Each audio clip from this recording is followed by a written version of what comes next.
బోటి curry ready అయిపోయినట్టే. బోటి మెత్తగా పితపితలాడిపోద్ది. హాయ్! చాలామందికి బోటి కర్రీ ఇష్టమైనా సరే చేసుకునే ప్రాసెస్ తెలియక చేసుకోరు కదా! మీరు బిగినర్స్ అయినా సరే ఒక్కసారి ఇలా ట్రై చేయండి. మళ్ళీ మళ్ళీ చేసుకుంటారు. అంత టేస్టీగా ఉంటది. ముందైతే బోటీని బాగా క్లీన్ చేసేసుకొని ప్రెషర్ కుక్కర్‌లో వేసుకోవాలి. ఇక్కడ ఒక పాయింట్ గుర్తుపెట్టుకోవాల్సింది ఏంటంటే బోటి ముదరగుంటే 4-5 విజిల్స్ వేయించుకోవాలి. అదే లేత బోటి అయితే 1-2 విజిల్స్. దీనికన్నా ఎక్కువ వేయించామంటే బోటి మెత్తగా పితపితలాడిపోద్ది. అస్సలు బాగోదు. సో, మనం ఇక్కడ కొంచెం జాగ్రత్తగా చేసుకోవాలి. ఇప్పుడైతే ఒక బాండీ లాంటి దళసరిగున్నది పెట్టుకోండి. అందులో 2 స్పూన్స్ ఆయిల్ వేసుకోండి. ఆయిల్ కూడా బోటీలో కొవ్వు ఎక్కువ ఉంటే ఆయిల్ తక్కువే వేసుకోండి. మా బోటీలో కొంచెం కొవ్వు ఎక్కువ ఉంది కాబట్టి 2 స్పూన్స్ వేసుకున్నాము. అదే కొవ్వు ఎక్కువ ఉందంటే బోటీ తినేటప్పుడు అసలు బాగోదు. ఏదో ఎగటగా ఉన్నట్టు ఉంటది. చూస్తున్నారు కదా, ఆనియన్స్ బాగా బ్రౌన్ కలర్‌లో వేగిపోయాక మనం ఉడికించి పక్కన పెట్టుకున్న బోటీ కూడా వేసేసుకోవాలి. దీన్ని బాగా నూనెలో మగ్గించుకోవాలి. ఇక్కడ కొంచెం సాల్ట్ కూడా వేసుకుంటే ముక్క కొంచెం చప్పగా ఉండకుండా బావుంటది. బోటి నూనెలో ఎంత బాగా వేగితే అంత టేస్టీగా ఉంటది. ఇప్పుడు మూత పెట్టేసుకొని ఒక 2 నిమిషాలు వేయించేసుకుందాము. బోటీలో అయితే మసాలా ఎక్కువే పడతది. ఎందుకంటే మసాలా తక్కువ వేసుకుంటే నీసు వాసన వచ్చేస్తది.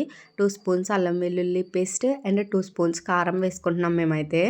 మీరు తక్కువ తింటే తక్కువ కూడా వేసుకోవచ్చు. అండ్ గరం మసాలా అండ్ ధనియా, జీలకర్ర పౌడర్ ఇవి చాలా ఇంపార్టెంట్ మసాలాస్ అయితే. ఇప్పుడు ఇందులోనే ఆనియన్, టమాటో ప్యూరీ చేసుకొని అది కూడా వేసుకొని బాగా వేయించేసుకోవాలి. ఈ ఆనియన్, టమాటో ప్యూరీ ఎంత బాగా వేగితే బోటి అంత టేస్టీగా ఉంటది. ఒక్కొక్కరు కొంచెం తెలియక ఇది బాగా వేగనివ్వరు. అక్కడే కూర అటు ఇటుగా అయిపోద్ది.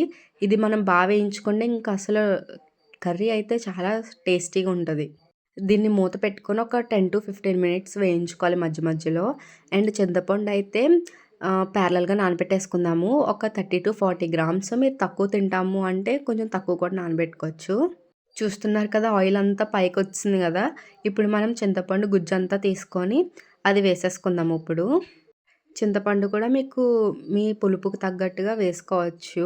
మీకు వాటరీగా ఉండాలి పులుసంటే కొంచెం ఎక్కువ వేసుకోవచ్చు. లేదు మాకు కొంచెం థిక్‌గా ఉండాలంటే కొంచెం వేసుకుంటే సరిపోతుంది. మాకైతే కొంచెం వాటరీగా ఉండాలి కాబట్టి మేమైతే ఎక్కువ వేసుకున్నాము. మనం ఈ స్టెప్‌లోనే సాల్ట్ అది ఏమన్నా తక్కువైతే అడ్జస్ట్ చేసుకొని వేసేసుకోవాలి. కొంచెం సాల్ట్ తక్కువైందని చెప్పేసి మా మమ్మీ వేశారు. అంతేనండి. ఒక 15 మినిట్స్ ఇక్కడి నుంచి మూత పెట్టి వదిలేయండి. ఎ ఇంకా టేస్ట్ అయితే చాలా బావుంటది. బయట తిన్న వాటికన్నా ఇదైతే సూపర్ ఉంటది టేస్ట్. చూస్తున్నారు కదా, ఆయిల్ అంతా పైకొచ్చిందంటే మన బోటీ కర్రీ రెడీ అయిపోయినట్టే. మీ దగ్గర కొత్తిమీర ఉంటే కొత్తిమీర కూడా వేసుకోండి. చాలా బావుంటది. మా దగ్గర లేదు కాబట్టి మేము వేయలేదు. అది ఆప్షనల్. మీరు కూడా ఈ రెసిపీ ట్రై చేసి కామెంట్‌లో చెప్పండి ఎలా వచ్చిందో. మీకు బోటీ క్లీనింగ్ ప్రాసెస్ కూడా కావాలితే చెప్పండి. అది కూడా పోస్ట్ చేస్తాను. ఒకవేళ